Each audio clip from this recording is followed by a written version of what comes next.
durante todo este mes de enero han estado estudiando el tema la Biblia. El próximo mes de febrero estudiarán otro tema y ya el próximo domingo, Dios mediante, subirán aquí y dirán algo acerca de lo que han estado estudiando durante todo el mes de enero. Vamos a orar un momentito, hermanos, por favor, vamos a orar. Cierra tus ojos ahí donde estás. Queremos pedir la ayuda, el respaldo, la bendición del Señor sobre este tema, sobre este estudio que estamos comenzando nuevamente, las famosas 7 iglesias del Apocalipsis. El domingo pasado vimos el mensaje del Señor a la iglesia de Éfeso. Hoy nos tocaría estudiar el mensaje del Señor a la segunda iglesia, la iglesia de Esmirna. Pero vamos a orar. Padre Celestial, te damos de verdad, de todo corazón, muchas gracias por el privilegio que nos das de tener tu palabra en nuestras manos.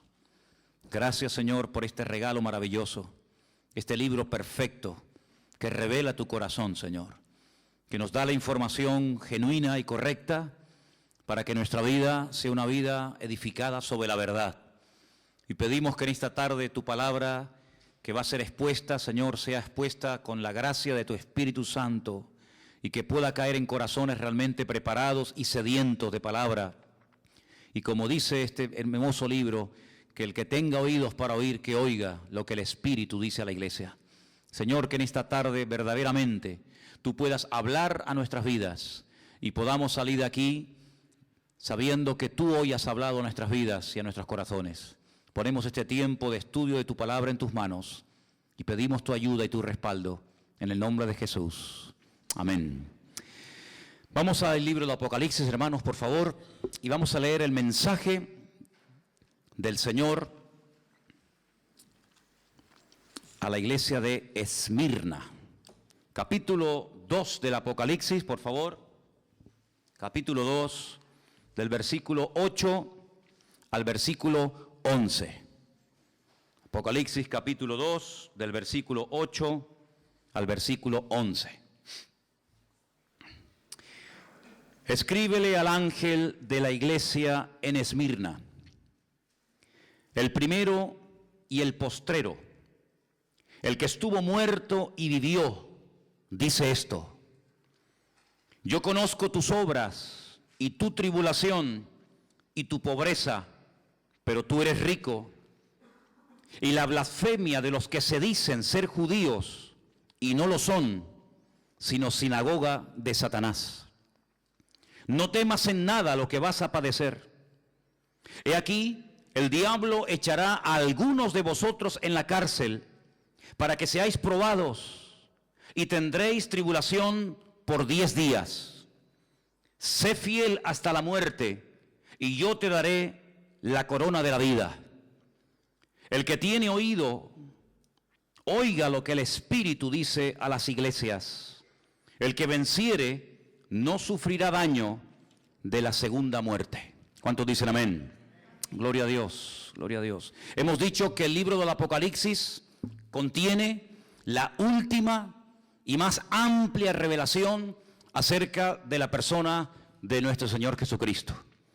Por supuesto que si lees los evangelios, Mateo, Marcos, Lucas y Juan, vas a encontrar muchísimos detalles y muchísimas cosas interesantes acerca de cómo hablaba, cómo predicaba, cómo bendecía y cómo ministraba durante sus años de ministerio. Pero el libro del Apocalipsis es fundamentalmente una revelación de detalles que no encuentras en ninguna parte de los evangelios más que en este libro sobre la figura de nuestro Señor Jesucristo. Así es que el apóstol Juan, que es el autor, el hombre que vivió más cerca del Señor Jesucristo que ninguna otra persona durante toda la historia del Nuevo Testamento, es una persona que casi ya está rozando los 100 años de edad. Lleva aproximadamente 70 años predicando el Evangelio. Conoció al Señor Jesucristo más o menos con 30 años de edad y ahora se encuentra en una isla, la isla de Patmos, una isla que tiene muy pocos kilómetros tanto de largo como de ancho, desterrado, dice él, por causa del Evangelio, por causa de la palabra de Dios. No está de vacaciones, no está de turista, sino que está condenado pues a morir de hambre, de sed, de frío o de soledad. Pero es allí, en medio de este caos, en medio de esta isla de piedra donde no hay prácticamente nada, donde el Señor Jesucristo se le presenta y lo primero que le dice es: no temas, no pasa nada, todo está bajo mi control. ¿Cuántos dicen amén? Es en esta isla donde él recibe la revelación de todo el libro del Apocalipsis y el Señor le dice que lo escriba, que no aprenda de memoria, que no intente retener la cantidad, los miles y miles de detalles y visiones y sueños que él va a ver, sino que los escriba. Pero que los escriba no solamente para que él lo sepa, sino que este mensaje de una forma especial tiene que llegar a 7 iglesias que, como pusimos el otro día en la pantalla, ocupaban un área que hoy en día ocupa el país de Turquía. Las famosas 7 iglesias del Apocalipsis que están mencionadas aquí en el libro del Apocalipsis, ahí las tenéis. Las iglesias de Asia Menor estaban en lo que hoy en día sería Turquía. Un país hoy en día conquistado por el Islam, pero que en aquel tiempo era un pilar del cristianismo y de misioneros y de obreros y de personas que amaban y servían al Señor con toda su alma y con todo su corazón. La semana pasada vimos lo que el Señor le dijo a la iglesia de Éfeso. Le dijo que reconocía que habían trabajado, que habían sido una buena congregación durante mucho tiempo, que estaban en un lugar muy difícil por la presión espiritual que sufrían los miembros de dicha congregación. Una iglesia que realmente fue una joya durante mucho tiempo, fue una iglesia madre que produjo otras congregaciones hijas, que son estas. Una iglesia donde el apóstol Pablo estuvo nada más y nada menos que 2 años de su vida allí, sin moverse, en Éfeso. Una iglesia que empezó con 12 personas, pero terminó con miles y miles de miembros. Y una iglesia que conocía muy bien Juan, porque los últimos días de la vida y del ministerio del apóstol Juan los pasó en Éfeso. No murió en Patmos, sino murió en Éfeso. Y fue allí donde vivió también con la madre de nuestro Señor Jesucristo, con María, ¿verdad? Porque él recibió el encargo de cuidarla cuando el Señor Jesucristo moría en la cruz. En ese lugar también fue Timoteo, pastor de esa iglesia durante un buen tiempo. Las cartas que Pablo le escribe a Timoteo, se las escribe cuando es pastor en Éfeso. Allí también había un matrimonio que colaboraban activamente en la obra, un matrimonio que fue un apoyo tremendo para el ministerio del apóstol Pablo, porque además tenían la misma profesión de Pablo, y era Priscila y Aquila. También estuvo un tal Tíquico. Es decir, que los mejores ministerios de la época pasaron por esa congregación. Pero a 56 kilómetros de Éfeso se encontraba la ciudad de Esmirna. La ciudad de Esmirna era una ciudad muy importante. Era una ciudad que la llamaban la flor de Asia. Todos los piropos, la ciudad más hermosa, la ciudad más bonita de esa zona era precisamente la ciudad de Esmirna. La palabra Esmirna significa mirra. Era una ciudad que producía este elemento tan importante en la cultura religiosa de la época como era la mirra. Era una ciudad donde se cree que aproximadamente vivían más de 250,000 personas. Una ciudad bastante grande. Fijaros que el Señor, cuando le dice a Juan que le escriba a la iglesia, la forma como se presenta a la iglesia es muy interesante. Dice en el versículo 8, el primero y el postrero, el que estuvo muerto y vivió. Y esto no es casualidad, porque la ciudad de Esmirna fue fundada en el siglo XII antes de Cristo. Pero los lidios, no los libios, los lidios con D, la destruyeron completamente. Pero ustedes saben que Alejandro Magno, que tenía 4 generales muy importantes que tienen que ver mucho con la profecía del libro de Daniel, uno de ellos se llamaba Lisimaco y decidió resucitar de los escombros a la ciudad de Esmirna. Después de 400 años de permanecer destruida, este general griego decidió volver a reconstruir la ciudad de Esmirna. Sí, una ciudad que estuvo muerta durante 4 siglos, pero que cuando Juan le escribe esta carta era una ciudad hermosa y activa y comercial y una ciudad muy importante. Por eso el Señor se presenta a la iglesia como el que estuvo muerto, mas he aquí que vive por los siglos de los siglos, amén. Como ustedes, ciudadanos de Esmirna, estuvieron muertos, esta ciudad no existía y nadie hablaba de ella y no había vida, ni había jóvenes, ni había nada, pues ahora esta ciudad ha resucitado. Exactamente igual el Señor hace con la iglesia de Esmirna. Yo estuve muerto, intentaron destruirme, pero aquí que estoy vivo otra vez. Por esa razón el Señor se presenta de esta manera a esta iglesia. Era una ciudad hermosa, espiritualmente hablando muerta, espiritualmente hablando pobre, pero materialmente tremendamente rica. Qué paradoja, ¿no? Una ciudad rica, una ciudad donde sobraba trabajo, una ciudad próspera, pero espiritualmente tremendamente pobre. Cuando ustedes leen, por ejemplo, la carta de quien la haya escrito a los hebreos, dice que muchos hermanos en aquella época sufrían el despojo de sus bienes materiales.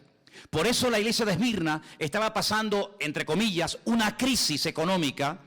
Por eso dice, ustedes son pobres, pero pone entre paréntesis, pero sois ricos, en el sentido de que lo más probable es que las autoridades romanas de la época le hayan quitado todas las posesiones materiales a los hermanos de dicha congregación. Y probablemente era prácticamente imposible conseguir para un cristiano trabajo en la ciudad de Esmirna. Por eso estaban pasando un momento muy difícil. Pero no solamente en esta ciudad había estos problemas, sino que además en esta congregación el Señor les da una palabra de advertencia. Es una de las pocas iglesias de las 7, es una de las pocas congregaciones que no recibe, digamos, una palabra de exhortación para corregir el rumbo, en el sentido de que hay falsa doctrina, enfriamiento del amor o falsas profecías. No. La iglesia de Esmirna recibe una palabra de advertencia porque viene un tiempo de prueba, viene un tiempo de persecución contra la iglesia. Y como el jueves nos predicaba Anderson en el mensaje acerca del Espíritu Santo, una de las 27 funciones diferentes del Espíritu Santo en la vida de un creyente y de una congregación, una de ellas es que Él nos recordará lo que Él nos ha enseñado, Él tomaría de Cristo y le glorificaría, y Él nos haría saber lo que ha de venir. En otras palabras, la iglesia de Esmirna tenía que estar preparada antes de y no después de. El Señor Jesucristo les dice a través de este mensaje que vienen 10 días de persecución. Ahora, no es algo literal. Hay un estudio muy interesante, que es el estudio de la numerología, gematría en hebreo, que tiene que ver con todos los números que aparecen en la Biblia. Aparecen muchísimos números. El número 10 no es un número literal en el sentido de que van a venir 10 días de persecución, sino es como una forma de decir, viene un periodo de tiempo, más o menos corto, de persecución. Pero en vez de decirlo así, dicen, vienen 10 días de persecución a la iglesia. Pero no es que sean 10 días, lunes, martes, miércoles, jueves, y ya está, no. Sino es un periodo corto de tiempo. Eso es lo que significa, vienen 10 días de persecución. El discípulo más aventajado, el discípulo más importante de todos los que tuvo el apóstol Juan, fue un tal Policarpo. No me va a dar tiempo y no voy a hablar de Policarpo porque no tengo tiempo de hacerlo, pero yo les pediría a ustedes, en internet tienen todo lo que quieran, lean todo lo que puedan de este gran varón de Dios. Policarpo fue uno de los pastores de esta iglesia. Fue muerto en la hoguera en el año 156 después de Cristo. Él era miembro de la iglesia de Esmirna. Simplemente un pequeño detalle. Cuando lo llevaron para prenderla en la hoguera y habían puesto la hoguera encendida para meterlo dentro y le dijeron, te damos la última oportunidad. Si reniegas de Cristo, si te retractas en cuanto a tu fe, te libras de la muerte. Y él dijo, no hace falta que me lleven a la hoguera, porque durante más de 80 años he estado sirviendo al Señor, jamás se ha portado mal conmigo y en el último momento de mi vida no le voy a renegar. Y dice que él salió corriendo y se metió dentro de la hoguera y de esa manera dio su vida por el Señor. Y esto fue en la famosa ciudad de Esmirna, la iglesia donde Policarpo asistía. Así que cuando leemos en el versículo 10 que viene tiempo de prueba, que viene tiempo de persecución a la iglesia no podía decir, es que no sabíamos nada. Yo nunca me olvidaré cuando un día, no sé cómo ni quién lo hizo, recibimos un correo, y fue un correo que muchas iglesias recibieron, de un pastor sirio. Un pastor de Siria mandó aquí una vez a esta congregación y a otras un mensaje. Y él decía, si nosotros hubiéramos orado más, cuando tuvimos tiempo para orar, si nosotros nos hubiéramos verdaderamente preparado y no hubiéramos perdido tanto el tiempo en cosas vanas y en cosas que no, al fin y al cabo no sirven para nada, hoy muchos de los hermanos de nuestra iglesia que han muerto como mártires estarían vivos. Pero no tuvimos tiempo, entre comillas, para oír la voz de Dios, para prepararnos. Y entonces bombardearon nuestra iglesia, quemaron nuestra congregación, mataron a muchos hermanos de la iglesia porque no estábamos preparados. En el tiempo de libertad no nos preparamos creyendo que este tiempo iba a durar siempre y no nos hemos dado cuenta de que nuestro país está siendo destruido. Y la última comunidad del mundo de hermanos nuestros que todavía hacían el culto y leían la palabra y hablaban en los cultos en arameo, el idioma de los tiempos del Señor Jesucristo, pues prácticamente desapareció. Y me venía esto a la mente porque el Señor lo que hace a través de su siervo Juan es decir a la iglesia, prepárense hermanos, que vienen tiempos difíciles, que vienen tiempos de tribulación, que vienen tiempos de prueba, pero no temáis. Como diciendo, todo está bajo control. El enemigo no podrá hacer con ustedes ni con nadie lo que quiera, sino que él irá hasta donde yo le permite llegar. ¿Cuántos dicen amén?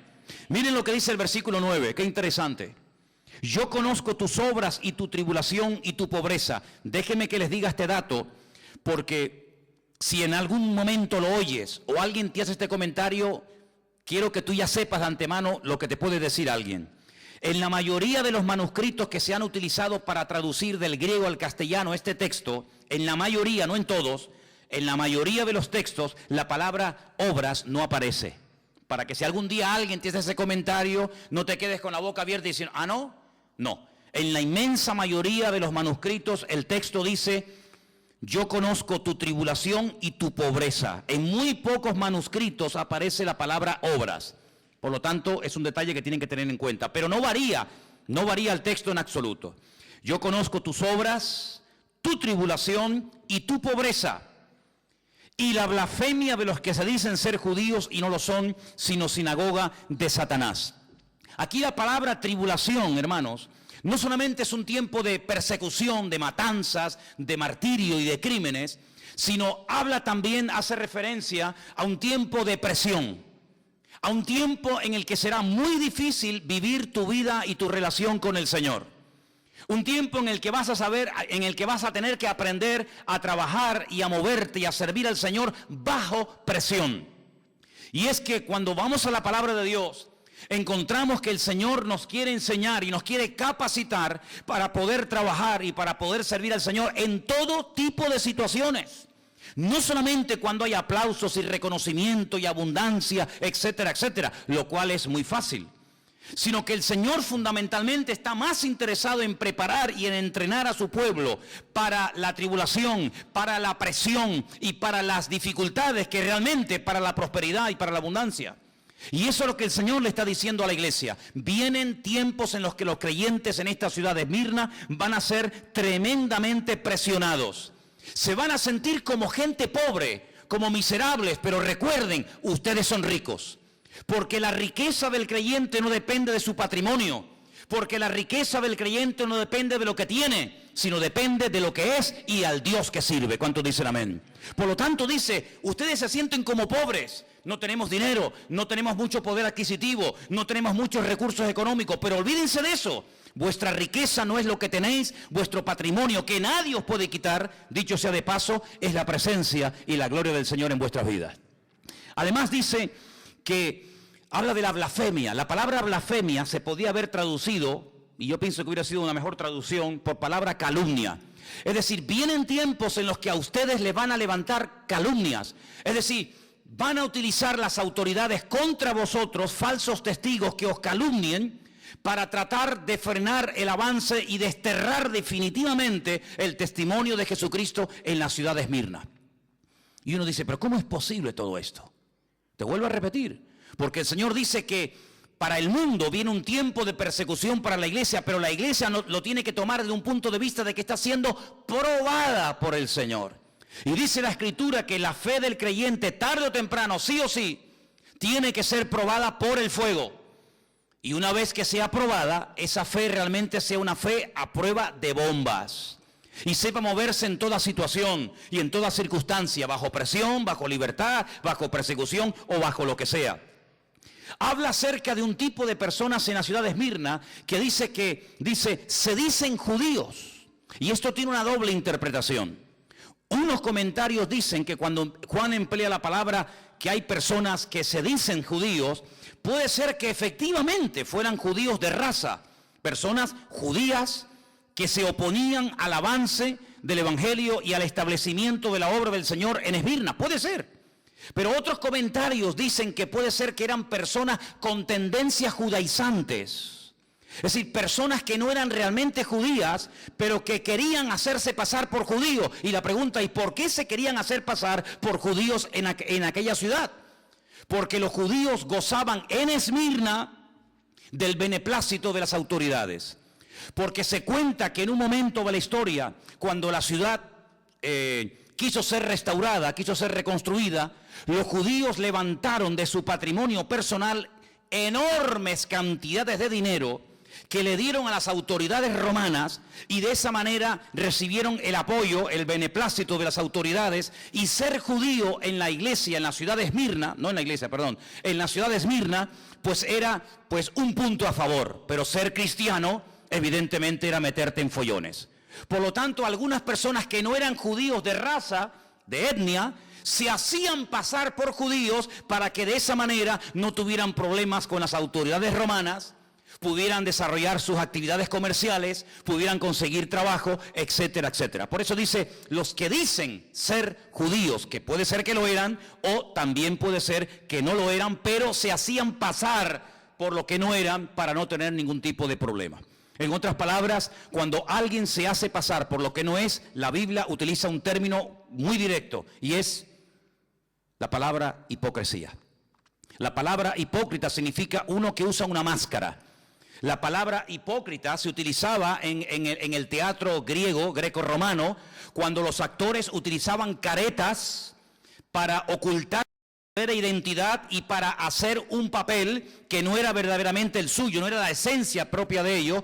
Pero a los actores se les llamaba en cierto sentido hipócritas, no como un término despectivo, sino simplemente como alguien que utilizaba un disfraz, una careta, para que no se le reconociera públicamente. Hoy en día la mayoría de los actores actúan a cara descubierta, pero en aquellos tiempos no era así el teatro, era diferente. Por lo tanto, lo que el Señor está tratando de decir aquí es que la iglesia no tiene que parapetarse, no tiene que esconderse, no tiene que disfrazarse de nada ni de nadie, sino que tenemos que ser lo que somos con todo orgullo para la gloria del Señor. ¿Cuántos dicen amén? Dice el texto que iban a ser perseguidos. Y yo quiero pararme aquí y decir varias cosas referente a esto. Nosotros en este momento, aquí en Europa, concretamente aquí en España, no estamos siendo perseguidos. Pero esto no fue siempre así. Esto no fue siempre así. El que ahora en este momento no quemen nuestras iglesias, no echen a nuestros hijos de las universidades y de las escuelas, que nos dejen leer la Biblia, que podamos tener un culto con un cartel fuera y cantar y todo el barrio irnos, no siempre fue así. En este país ha habido persecución. España es un país bañado con sangre de mártires. España es un país donde han muerto miles de creyentes por la causa del Señor Jesucristo y por el Evangelio. No siempre fue permitida la lectura de la Escritura.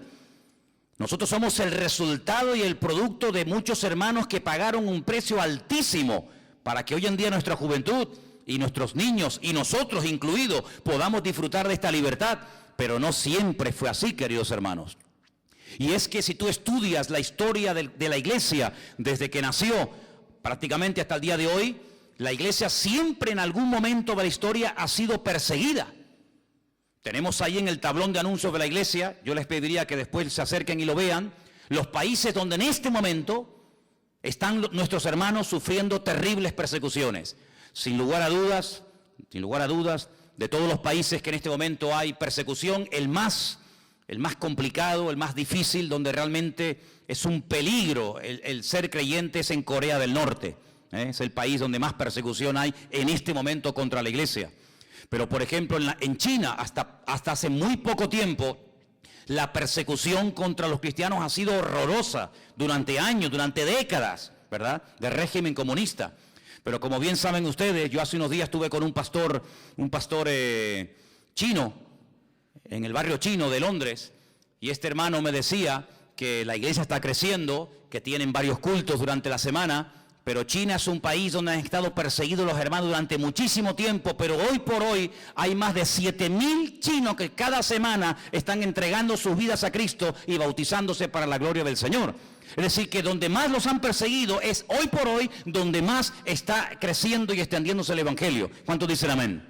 ¿En Europa hubo persecución? Claro que sí, pero gracias al Señor estamos temporalmente pasando un tiempo de libertad.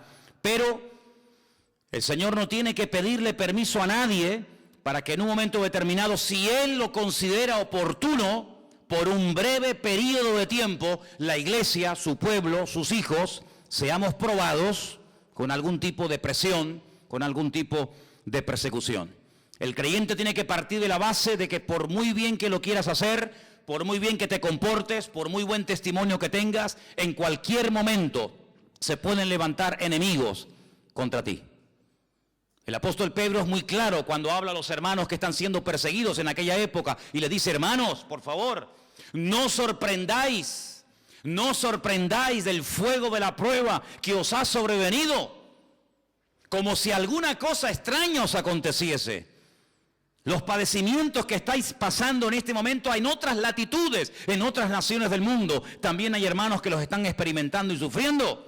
Por lo tanto, si en algún momento nos enteramos, o tú mismo, en la familia, en el trabajo, en la universidad, o donde sea, te sientes presionado, perseguido, cuestionado, etcétera, no te sorprendas, va en el paquete, va incluido que en un momento determinado, sin necesidad de pedirte permiso, Dios te puede poner a prueba en este área de tu vida si Él lo considera oportuno. ¿Pero qué le dice el Señor a la iglesia? ¿Solamente le da la información? ¿Para qué? ¿Para asustarla? No, para prepararla. Pero además le dice: no temas. Y esta expresión, hermanos, no temas, es una expresión que a mí de verdad me fascina, porque el Señor sabe que como seres humanos en algún momento podemos tener miedo. Hay gente hoy en día, tal vez entre nosotros puede ser, que haya gente que le tenga miedo a cosas que si las contaras y las dijeras, tal vez alguna persona se reiría, pero a ti realmente te da temor. Hay gente que es incapaz de acercarse al borde de una montaña porque dice que se le va la cabeza y tiene miedo a las alturas. Hay gente que tiene miedo a los gatos. Hay gente que tiene miedo a quedarse solo o sola. Hay gente que tiene miedo a caer enfermo. Hay gente que tiene miedo a dormir con la puerta cerrada y tienen que dormir con la luz encendida. Hay tanto tipo de temores. Pero el Señor a todos y a cada uno de nosotros, en cualquier circunstancia o situación en la que nos encontremos, siempre el Señor te dirá: no tengas ningún temor, no temas. Yo estoy contigo y nadie te podrá hacer frente en todos los días de tu vida. ¿Cuántos dicen amén? ¿Señor nos puede probar? Claro que sí. Hay un versículo que quiero leerlo, lo tengo aquí apuntado, no quería olvidarlo. Está en 2 de Timoteo 3:12, te lo leo y dice: todos los que quieran vivir piadosamente en Cristo Jesús padecerán persecución. ¿Conocías ese versículo? Todos los que quieran vivir piadosamente, ordenadamente, santamente en el Señor, padecerán persecución. 2 de Timoteo capítulo 3, versículo 12. El Señor le dice a la iglesia: vais a ser perseguidos, pero no tengáis ningún temor.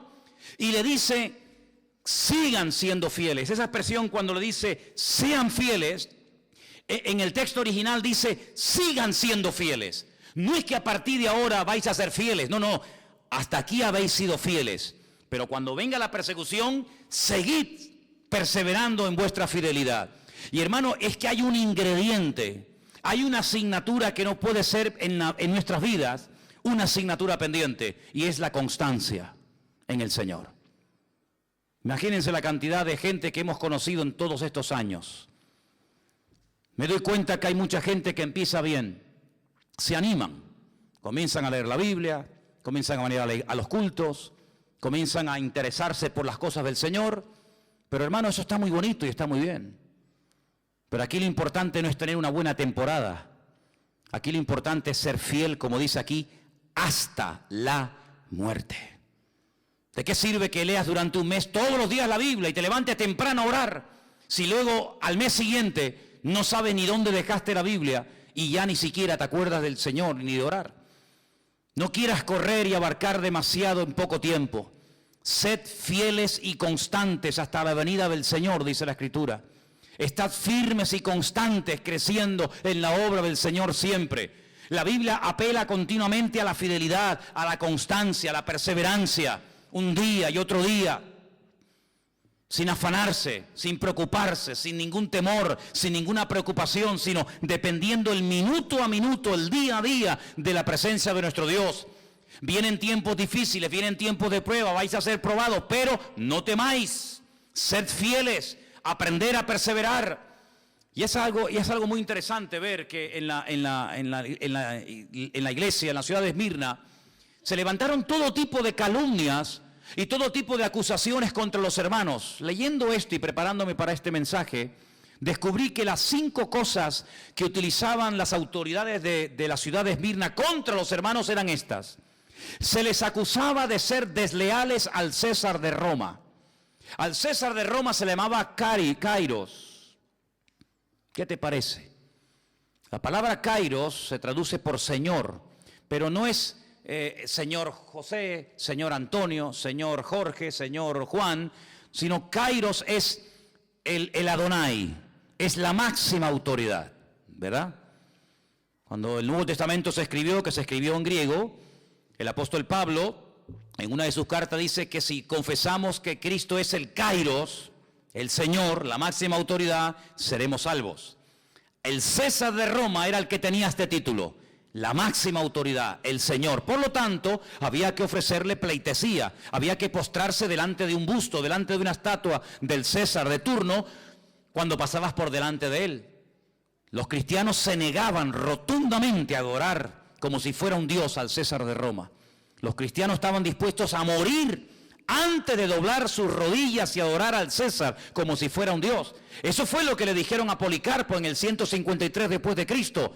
Pero ¿qué más te da? Di que el César es el Kairos, que es el Señor, y después te vas a tu casa y aquí no ha pasado nada. Pero él dijo, bajo ningún concepto, el Kairos, mi autoridad y mi Señor no es un hombre, es mi Señor Jesucristo. ¿Cuántos dicen amén? Por eso eran acusados de ser gente peligrosa, de ser gente desleal a las autoridades de la época, nada más lejos de la realidad. Segunda calumnia o acusación, que era gente inmoral y practicaban el canibalismo. Y tú dices, ¿cómo se puede acusar a un cristiano de ser un caníbal? Porque resulta que cuando llegaba el momento de partir el pan y el vino, esas reuniones que se llamaban en aquella época ágapes, donde había coinonía, donde había comuniones, eran a puerta cerrada. Sí, hermanos, sí. Eran a puerta cerrada, no podían entrar gente que no fuera realmente miembros de la congregación, no podían entrar visitas, no podían entrar inconversos. Los ágapes, cuando se repartía el pan y el vino, aquel pacto, aquel nuevo pacto, donde el Señor dijo, el que no come mi carne y el que no bebe mi sangre, y sabemos que es algo metafórico, de ahí que tenemos que estudiar hermenéutica, ¿verdad? No puede ser mi discípulo, no puede formar parte de mi familia, pues había extendido la idea de que hacían actos de canibalismo y comían carne humana y bebían sangre de seres humanos por las malas palabras traducidas o interpretadas del Señor Jesucristo. Y decían que esos actos eran como lo que hacían los romanos, orgías y lugares de promiscuidad sexual, y los acusaban de eso. Tercera calumnia o acusación, los acusaban de ateos. Como si fuera un delito ser ateo. Pero como no eran politeístas, como no adoraban a Afrodita, ni a Apolos, ni a Júpiter, ni a ninguna divinidad de la época, sino que adoraban a un solo Dios y que encima no se le podía representar en forma de hombre o de mujer, los llamaban ateos, personas peligrosas, porque eran personas en contra de la religión establecida de la época. Los acusaban de incendiarios. Ahora pueden entender por qué Nerón les echó la culpa a los romanos de haber prendido fuego a Roma, lo cual no fue cierto, que lo hicieron los cristianos, sino fue él. ¿Por qué? Porque en los cultos se hablaba mucho acerca del infierno. Se hablaba mucho acerca de las llamas eternas del fuego del infierno. Y entonces les acusaban de que esta gente algún día le prendería fuego a las fortalezas romanas, a los templos romanos y a las ciudades romanas y las terminarían destruyendo. Y finalmente los acusaban de romper familias. Es decir, el evangelio a veces distancia y separa miembros de la familia. Seamos sinceros. La Biblia nos enseña que a veces cuando una persona se convierte, tus familiares por un tiempo, no siempre, pero por un tiempo, pueden llegar a convertirse en tus peores enemigos. Cuando yo me convertí y comencé a asistir a una pequeña congregación en Las Palmas, había una chica que se había convertido, que había sido drogadicta y había practicado un tiempo la prostitución. Y su padre delante de mí le decía: prefiero verte otra vez drogándote y prostituyéndote que yendo a esa iglesia a adorar a ese Dios y juntándote con esa gente. ¿Y cómo un padre le puede decir eso a una hija? Pues se lo decía, hermanos. Y a veces cuando tú te conviertes al Señor con toda la alegría, ¿verdad? Y con todo el gozo del mundo que conlleva el tener a Cristo en tu vida, vas a tu hermano, a tu sobrino, a tus hijos, a tu padre, a tu madre, a tu marido, y resulta que se te vuelven en contra. Y tú dices: pero ¿cómo puede ser esto? Te vuelvo a repetir, va en el paquete, no te sorprendas. Todos, o la mayoría de los creyentes que hemos aceptado al Señor, que no hemos nacido en hogares, entre comillas, de cristianos practicantes, como lo que consideramos hoy en día, hemos tenido que pasar por esas tribulaciones y por esas pruebas. Pero, ¿qué dice la Biblia? No temas, persevera, sé fiel hasta la muerte y el Señor te dará la corona de la vida. ¿Cuántos dicen amén? Hay un salmo muy bonito que dice: Señor, dame fuerzas para que no claudique y mi enemigo se ríe de mí diciéndome: ves, lo logré vencer. Así que mentalízate de que hay ojos, hay familias, hay amigos, hay vecinos, hay compañeros de trabajo que te observan, que te estudian, que te analizan y están esperando el más mínimo fallo para enseguida tirarse encima de ti. Por eso tienes que buscar más que nunca al Señor, porque la vida cristiana no se ha diseñado para vivirla herméticamente en una burbuja que nadie se entere. No somos espías del reino de Dios, somos testigos del reino de Jesucristo. ¿Cuántos dicen amén? No hacemos las cosas a escondidas, sino que somos luz y sal de la tierra y queremos que todo el mundo y las puertas de nuestra iglesia estarán siempre abiertas para que cualquier persona en cualquier momento pueda venir y grabar y filmar y sacar fotografías y hacer lo que quieran, porque no nos ocultamos, porque no tenemos ningún temor de decir: somos hijos del Rey de Reyes y Señor de los Señores, y no nos avergonzamos del Evangelio, porque el Evangelio es poder de Dios para salvación. ¿Cuántos dicen amén? Pero a ellos los acusaban de eso en aquella época, y muchos murieron, y muchos fueron descuartizados y quemados y torturados hasta la muerte. Ahora, hay algo muy interesante en el mensaje del Señor a esta iglesia que quiero destacar. Si os dais cuenta, en el versículo 9 aparece un nombre. Dice que había personas que, decían ellos que eran judíos y no lo eran, sino sinagoga de Satanás. Y luego aparece en el versículo 10 la palabra diablo. La palabra Satanás, que significa adversario, es un nombre que viene del hebreo. En hebreo no se dice Satanás, se dice Satán, que significa adversario.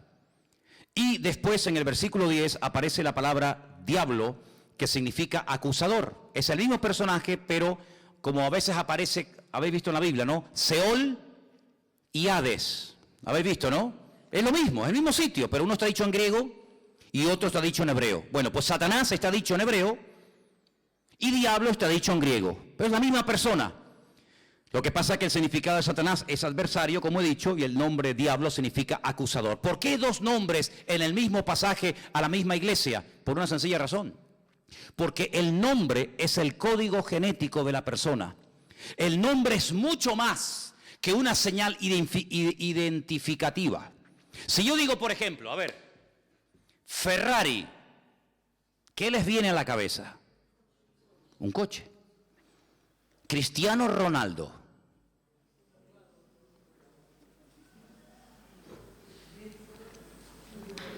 ¿Sí o no? El nombre conlleva muchas cosas, mucho más que simplemente decir este es Juan, este es Pedro, este es Antonio. En la Biblia, la palabra nombre es Shem. Quédense con eso. Shem. La palabra alma es Neshama. Shem, Neshama. Nombre, alma. Si yo les escribo la palabra alma, que es la vida, ¿verdad? En medio de la palabra Neshama, la palabra alma, dentro está la palabra Shem, está la palabra nombre. Cuando el Señor trataba con mucha gente a lo largo de la historia, había momentos, no siempre, había momentos en los que le cambiaba el nombre a la persona. Porque el nombre es como una especie de código genético, es una especie de esencia que se revela a través del nombre. Cuando vieron en un parto que un niño salía y que el otro, que era gemelo, la agarraba por el talón, por el calcañar, dijeron en ese momento: ¡ay, mira, es un Jacob! Es un suplantador, es uno que quiere salir primero y agarra al hermano por el pie. Y le pusieron Jacob, porque es uno que quiere suplantar, no quiere salir el primero, pero el hermano se le adelantó. Ya dije una vez que en la cultura hebrea el tema de los gemelos se explica con una botella. Si en una botella de cuello muy estrecho metemos una piedra y después volvemos a meter otra piedra, ¿qué piedra sale primero? ¿La primera que metió o la segunda? La segunda. Entró una piedra, se fue al fondo, metí otra piedra y se quedó encima de la piedra anterior. Luego la segunda que entró sale la primera y la primera que entró sale la segunda. Así se explica en hebreo el tema de los gemelos. El primero en ser fecundado sale el segundo y el segundo fecundado sale el primero. Jacob quería salir el primero y le agarra el tobillo a su hermano y le dijeron suplantador.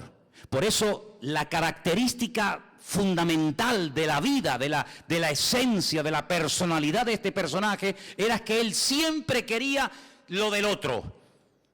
La bendición de mi hermano la quiero yo, el mejor lo quiero yo. Él siempre quería ir el primero.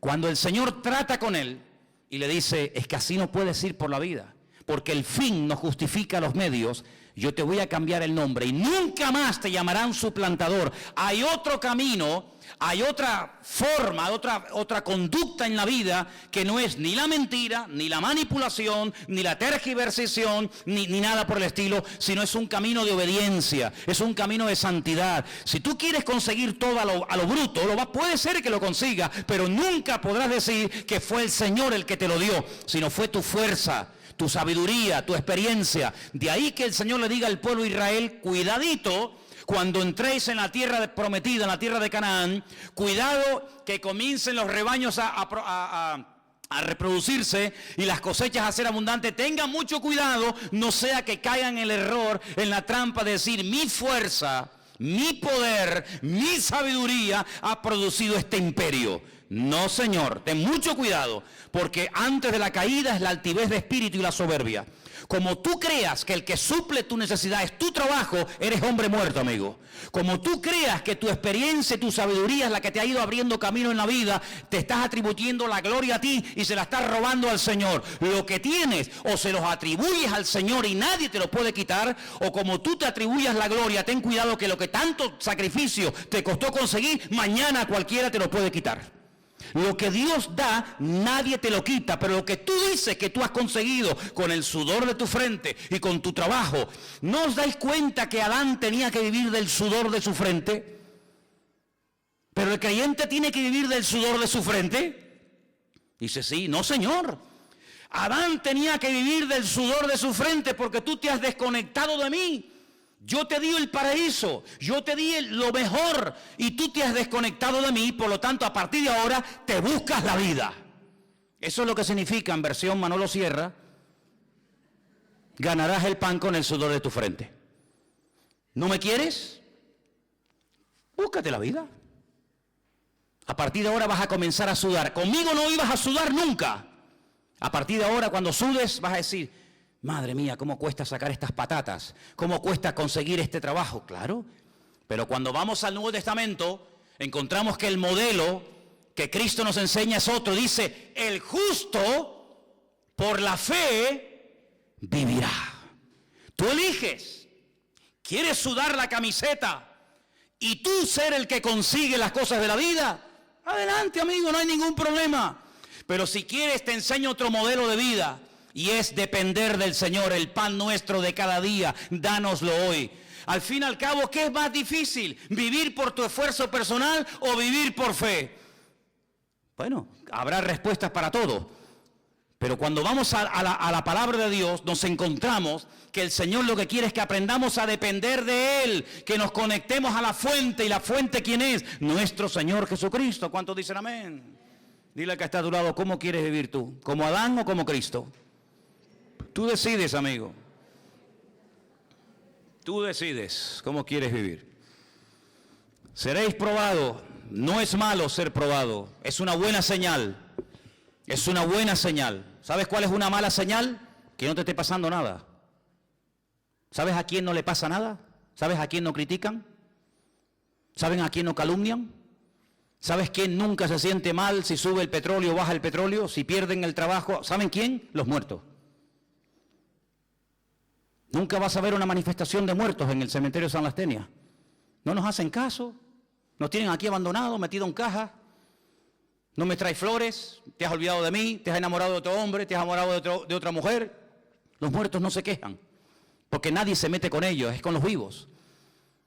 Por lo tanto, el ser probado es una buenísima señal, querido.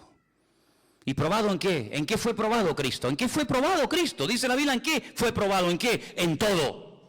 ¿Y tú crees que nosotros vamos a ser mejor que Él y no vamos a ser probados en todo? Si Él fue probado en todo, ¿qué garantía tienes tú de que Él no permita, si lo desea, en un momento determinado que tú y yo también seamos probados en todo?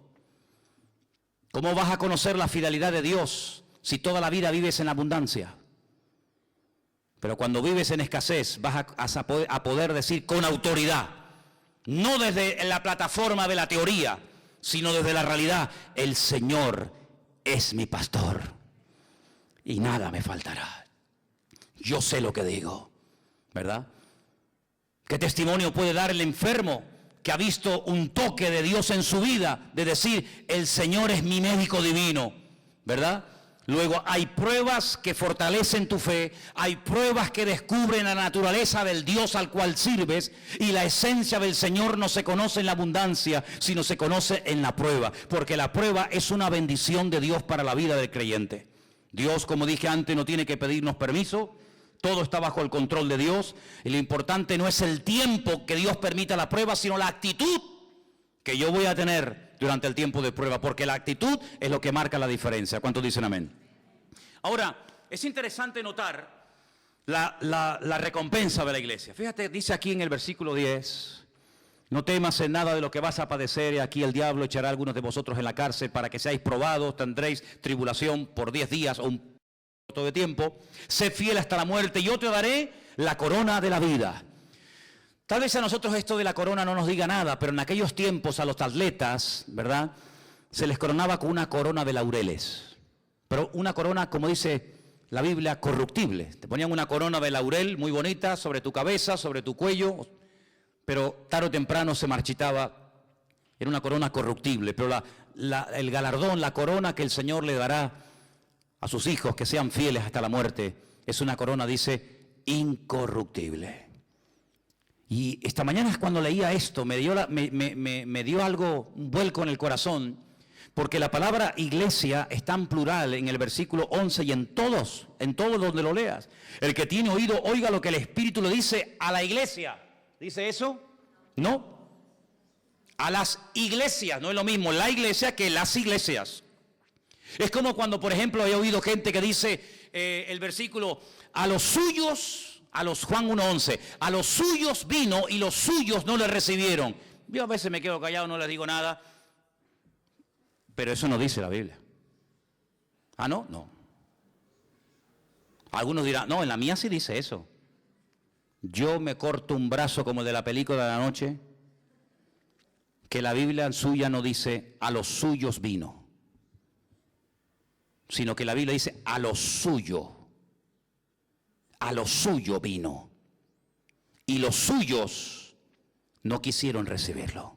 Si yo vengo a lo mío, yo vengo a cumplir con la voluntad de mi Padre, yo vengo con un propósito eterno, y si ustedes no lo quieren recibir, no es problema mío, pero yo vengo a lo mío. Yo vengo a hacer la voluntad de mi Padre. No vengo a agradarles a ustedes, vengo a agradar a mi Padre. Y cada palabra que sale de mi boca no sale por mí mismo, sino que el Padre me da autoridad para que salgan esas palabras. Y las obras que yo doy dan testimonio de que mi Padre me está avalando y me está respaldando en lo que estoy haciendo.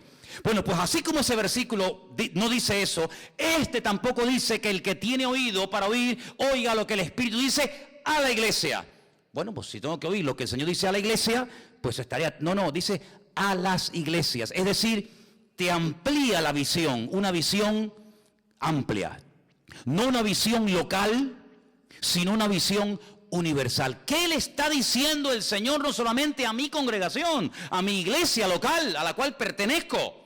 Sino que le está diciendo el Señor a su iglesia, a sus congregaciones en todas partes del mundo. Cómo el Señor se está moviendo en estos últimos años en la iglesia a nivel general en el mundo.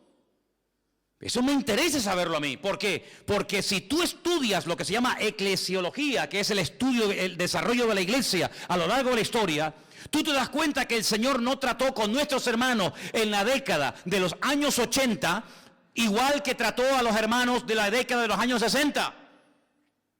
La misma iglesia, el mismo evangelio, la misma Biblia. Pero Dios no se movió igual en los años 60 que en los años 80 que en el siglo XXI. Las cosas que están ocurriendo hoy hacía mucho tiempo que no ocurrían en la trayectoria de la iglesia. Por lo tanto, hay un mensaje local, hay un mensaje individual, pero también hay un mensaje colectivo. Y yo creo que una de las cosas... Permítame que dé otra opinión personal. Una de las cosas que el Señor nos está diciendo a todos los cristianos es: prepárense que vengo pronto. ¿Cuántos dicen amén? Porque ninguna iglesia, ninguna generación de creyentes ha estado más cerca de la segunda venida del Mesías que nosotros. ¿Vieron hermanos que murieron con la fe de verlo venir y no lo vieron? Pero nosotros en este momento estamos viendo profecías que hace 2000 años que no se cumplían. Estamos viendo cosas que se dan hoy en día tan fácilmente que hace 10 años atrás hubiera sido imposible que eso que hoy en día es normal se dé hoy por hoy. Por lo tanto, es muy importante que abramos los oídos y estemos atentos. Y hay algo que nos puede ayudar, a veces no tanto, pero a veces nos puede ayudar, y es oír las noticias, leer los periódicos, ver cómo habla la gente del mundo. Ver cómo hablan en las tertulias, ver cómo hablan los políticos, y te das cuenta de que ha empezado el principio de dolores. Ustedes que están en la calle y que conocen a tanta gente de la calle, tú no palpas, no te das cuenta cómo habla la gente, qué preocupaciones tiene, qué temores tienes. Por eso dice la Biblia que en los últimos tiempos las iglesias tienen que estar atentos a los mensajes en plural que Dios está lanzando a su pueblo. Porque el Señor no ha parado de hablar. El problema es que hay muchos que han dejado de oírle. Y cuando una persona no le oye es porque o no quiere oír o porque es sordo. Y la iglesia no es sorda, pero hay creyentes que a veces no quieren oír ciertas y determinadas realidades. Ahora, dice que la promesa para la iglesia es que les daría una corona de vida, pero algo muy interesante que le promete a esta iglesia, y es que no experimentarían, no sufrirían ningún daño de la muerte segunda. A lo mejor algunos de ustedes saben lo que es la muerte segunda, pero otros dicen: ¿cómo que la muerte segunda? Voy a ver si lo digo bien. El que nace una vez, morirá 2 veces. El que nace 2 veces, morirá una vez. Lo repito. El que nace una vez, morirá 2 veces. El que nace 2 veces, morirá una vez. ¿Lo habéis entendido? ¿Lo podemos decir juntos? A ver si vais a meter la pata. Venga. El que nace 2 veces, morirá una vez. El que nace una vez, morirá 2 veces. ¿Cuántas muertes hay? Bueno, vamos a leer en la Biblia. Que sea la misma Biblia la que nos hable. Apocalipsis 20:11. Vais a ver cómo lo vais a captar al momento, sin ningún problema. O de aquí salimos teólogos o salimos locos como cabras, ¿no? No hay término medio. Apocalipsis capítulo 20, versículo 11. Escuche. casi al final del libro. Vi un gran trono blanco y al que estaba sentado en él, de delante del cual huyeron la tierra y el cielo y ningún lugar se encontró para ellos. Escucha, vi a los muertos, grandes y pequeños, de pie. A los muertos, sí, de pie, ante Dios. Los libros fueron abiertos y otro libro fue abierto, el cual es el libro de la vida. Se hace mucha referencia al famoso libro de la vida. ¿Qué es el libro de la vida? El libro de la vida es el libro de familia de Dios. Ustedes tienen un libro de familia, ¿no? Y ahí aparece el nombre de los hijos, cuando nacieron. Pues Dios tiene un libro de familia, claro, imagínate cómo será el libro. El libro de familia de Dios se llama el libro de la vida. Hay otros libros, la Biblia habla de otros libros, sí, habla del libro donde se escriben lo que hemos hecho. El libro de las obras, ya eso está en el Antiguo Testamento. Pero luego habla del libro de la vida. Y otro libro fue abierto, el cual dice aquí es el libro de la vida. Ahora, un pequeño matiz, permítanme que haga esta pausa. La palabra vida en hebreo nunca se puede escribir en singular, ¿vale? La palabra vida en hebreo es hayim y siempre es plural. No hay vida, hay vidas. Es una palabra muy interesante porque la Biblia habla de varias vidas, no de esta vida efímera y pasajera, ¿verdad? Entonces es el libro de las vidas, pero bueno. Fueron juzgados los muertos por las cosas que estaban escritas, ¿dónde? En el libro de la vida, no, en los libros. Luego hay libros de registro de nuestra vida, lo que hicimos y por qué lo hicimos y cómo lo hicimos. No es que yo hice tal cosa, pero ¿cómo lo hiciste, mijo? Quejándote, lamentándote, ¿qué te crees? ¿Que es el número de lo que hace, el número de cosas? No, es con qué actitud haces las cosas. Entonces fueron abiertos esos libros según sus obras y el mar entregó los muertos. Ahí estaba Miriam, Leonardo DiCaprio, el de Titanic. El mar entregó los muertos que había en él y la muerte y el Hades. Hades es en griego, lugar de los muertos. Seol, lugar de los muertos, es en hebreo, lo mismo. Entregaron los muertos que había en ellos y fueron juzgados cada uno según sus obras. La muerte, fíjate, es como un ente particular, ¿no? La muerte, no es algo abstracto. La muerte y el Hades, dos cosas diferentes, fueron lanzados al lago de fuego. Esta es la muerte segunda. ¿Te das cuenta? Esta es la muerte segunda. Y el que no se halló inscrito en el libro de la vida fue lanzado al lago de fuego. Cuando una persona nace, y todos los que estamos aquí tenemos en común que todos hemos nacido, unos en un lugar, otros en otro, unos de una manera y otros de otra manera, etcétera. Hemos nacido físicamente, de un padre, de una madre, pero ese nacimiento no nos permite entrar en la vida eterna. Por eso el Señor Jesucristo a Juan en capítulo 3 de San Juan, lo pueden leer después en casa tranquilamente, les dice, mira Nicodemo, déjate de historias. No, es que yo sé que tú has venido de Dios porque nadie puede hacer, que te dejes de historia. No quiero piropos, no quiero que me estés haciendo la pelota, Nicodemo. Si no naces de nuevo, no puedes entrar en el reino de los cielos. Nicodemo dijo, ¿qué? Abraham nunca habló de esto, ni Moisés, ni David, ni Jeremías, ni Salomón. Nacer de nuevo, ¿eso qué es? Me estás diciendo que si no vuelvo a nacer del vientre de mi madre, no puedo entrar en el reino de los cielos. Y el Señor le dice, ¿y tú eres maestro de Israel? Y no entiendes esto, ¿pero qué tipo de maestro eres tú? Lo que es nacido de la carne, carne es.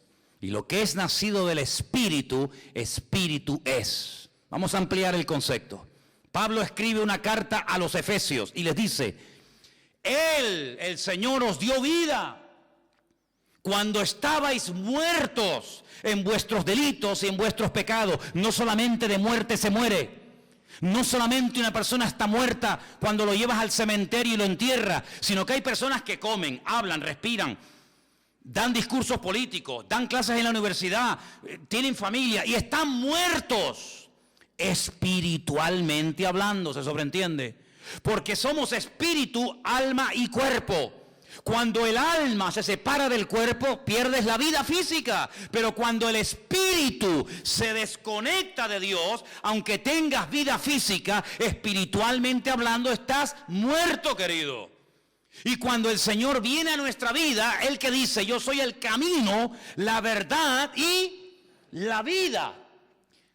Y hasta que Cristo no esté en tu corazón, aunque seas el hombre más famoso e importante del mundo, espiritualmente hablando, tú estás muerto. Por eso, si no naces de nuevo, no puedes heredar la vida eterna. Porque si nosotros heredásemos la vida eterna por nuestro nacimiento natural, por nuestro nacimiento físico, ¿para qué tuvo que venir Cristo a morir por nosotros en la cruz?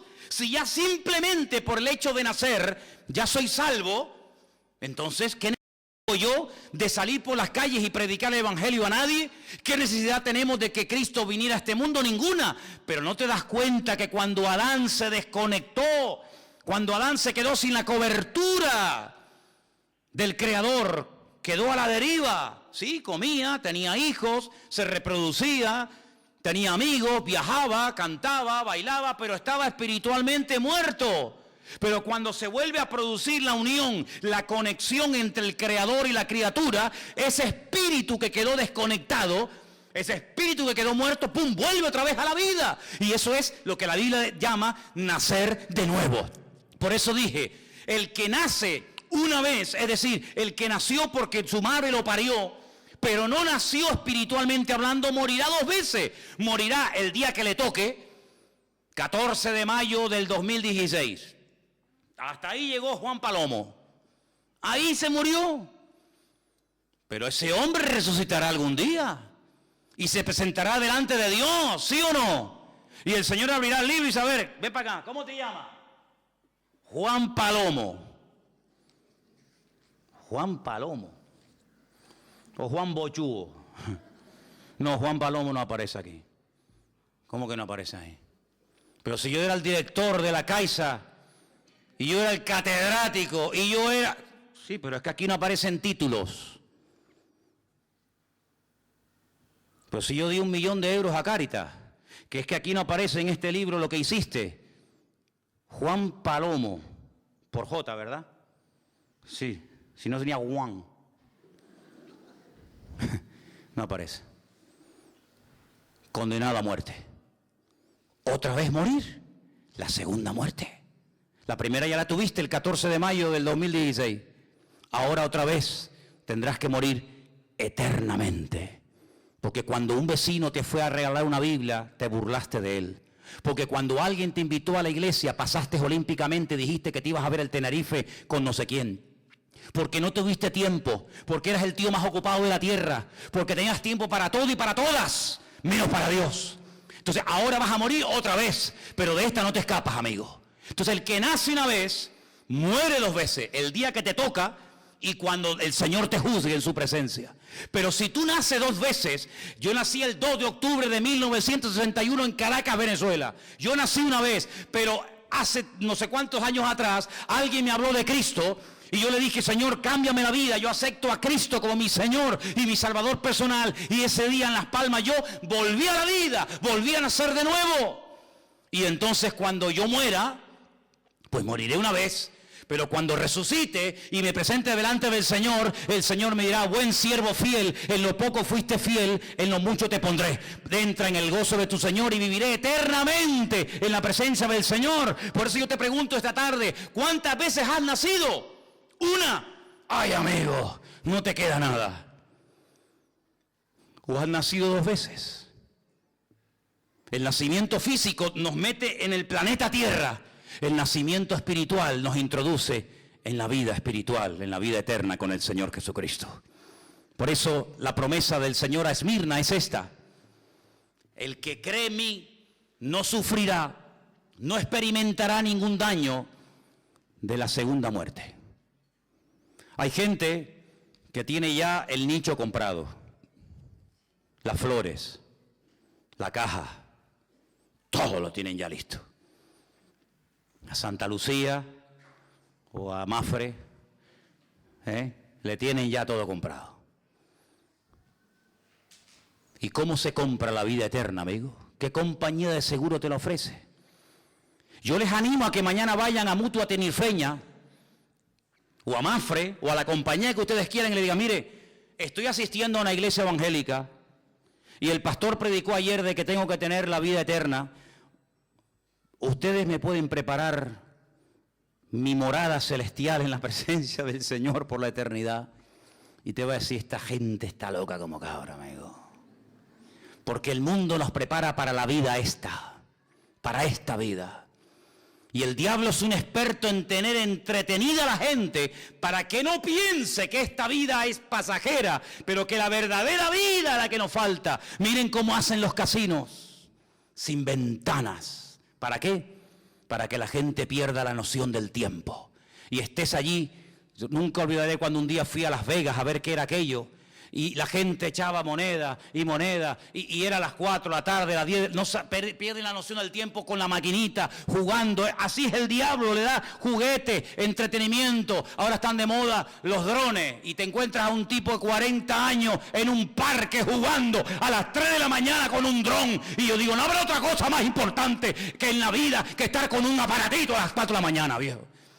Y este era el regalo para el niño. ¿Qué niño? Era para él. Pasa con el cuento del niño. Se lo compró para él. 4 de la mañana allí. ¿Qué hace? No, aquí jugando.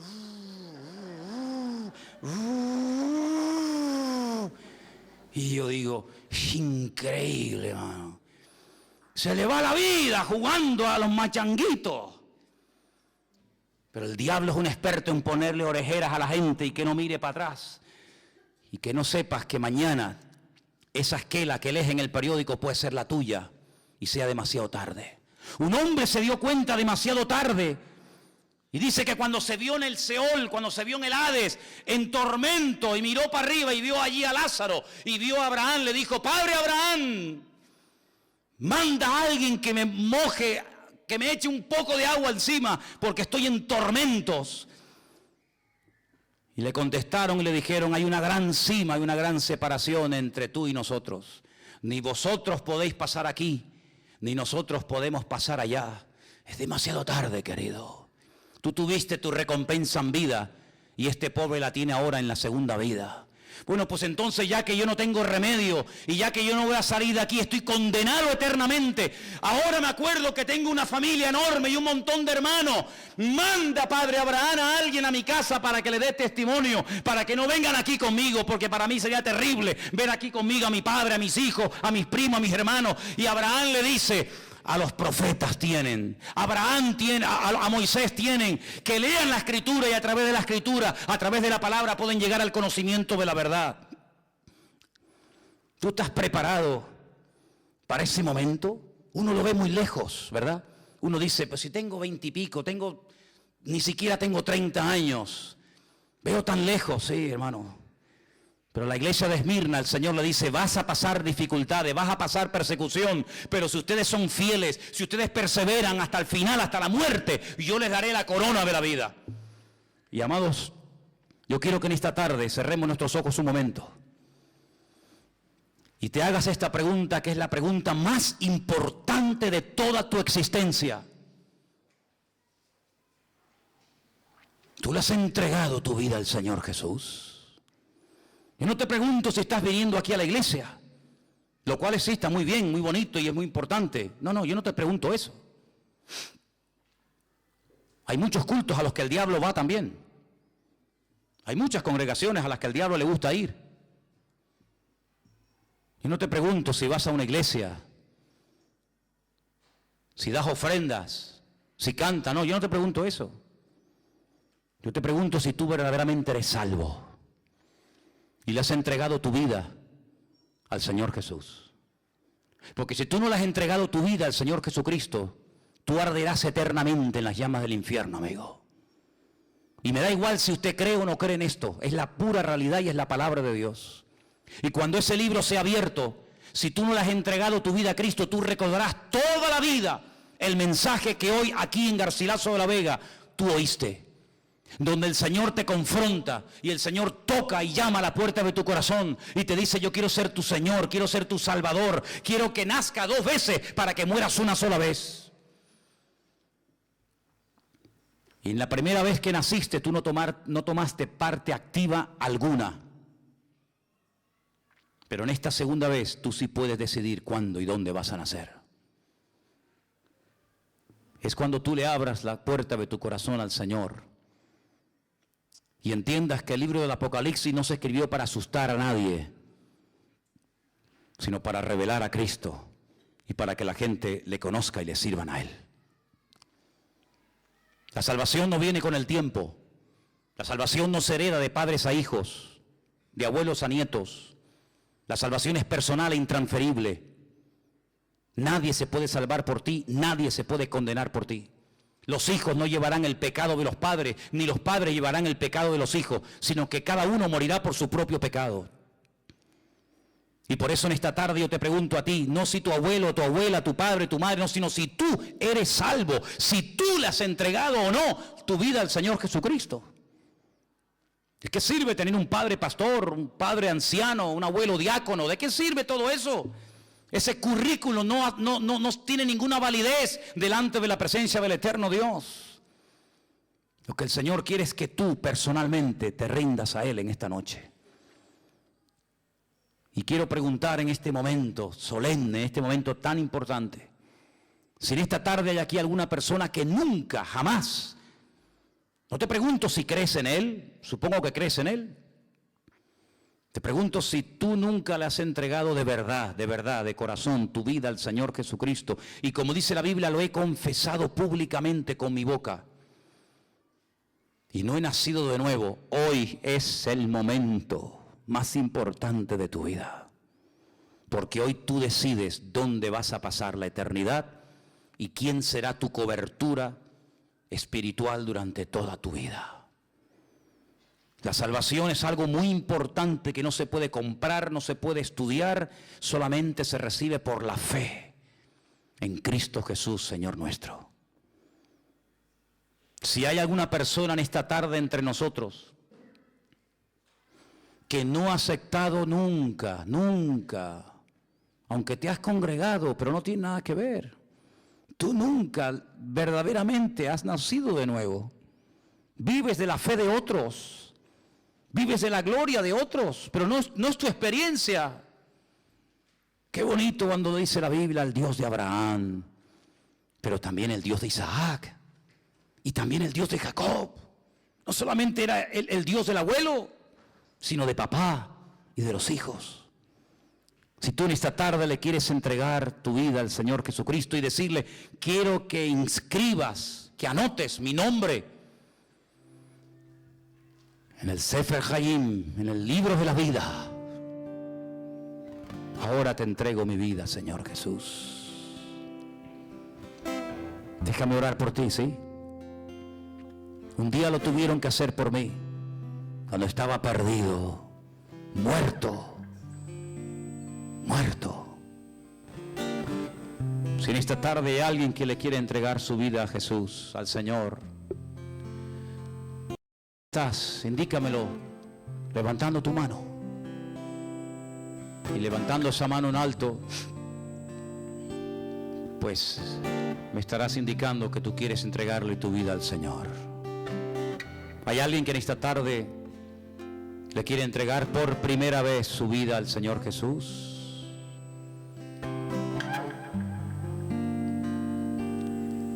Aleluya, Jesús. Me dijo hace muchos años un pastor finlandés en el País Vasco, qué importante, Manolo, es de vez en cuando en las iglesias hacer un llamamiento. Imagínate que hubiera una sola persona en esa reunión que quisiera entregarle su vida a Cristo. Así que, si en esta tarde hay alguna persona que le quiera entregar su vida a Cristo, pues ahora es el momento. ¿Hay alguien más? ¿Hay alguien en esta tarde? Amén. Cierra tus ojos. Un momento muy, muy importante. Señor Jesús, te damos gracias por las oportunidades que nos das para salvarnos en este mundo enfermo, en este mundo que tienen de todo, pero están pobres espiritualmente. en una miseria como nunca en la historia de la humanidad. El hombre está en miseria espiritual, en pobreza, en crisis, en bancarrota, porque te han dado las espaldas, mi Dios. Y nosotros nos encontramos en este mundo que no es el nuestro, que estamos aquí simplemente para cumplir unos objetivos y nada más. Nos encontramos a veces como seres insignificantes, pero tu palabra dice que aunque nos sintamos pequeños y pobres, somos ricos. Porque la riqueza más grande del mundo es conocerte a ti, Señor. Y te doy gracias por el milagro de la fe. Hoy hemos cantado Aumenta mi fe. Y gracias te doy porque un día me diste la fe que yo nunca tuve. La fe que nunca pude aprender en casa. La fe que no aprendí en el hogar. Te doy gracias porque tú me la diste, Señor. Y es un milagro, lo reconozco. Es un milagro que hoy en día haya hombres y mujeres de fe. Pero te pedimos en esta tarde, Señor, aumenta nuestra fe.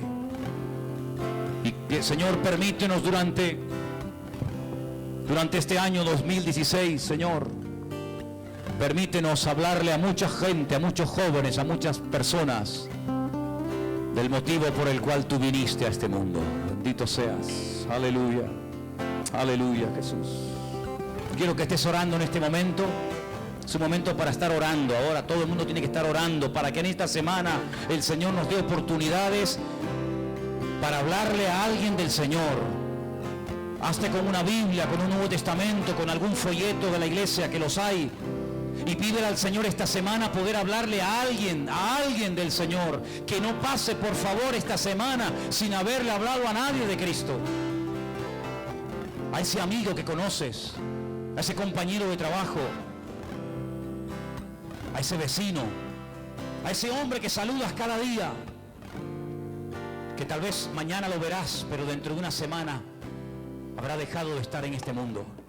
Háblales, sé atalaya de Dios, sé trompeta de Dios, anuncia las virtudes de aquel que te llamó de las tinieblas a su luz admirable. Aleluya. Gracias, mi Dios. Ora y pídele al Señor. Pídele al Señor que te use en esta semana para llevar almas a los pies del Señor Jesús. Aleluya.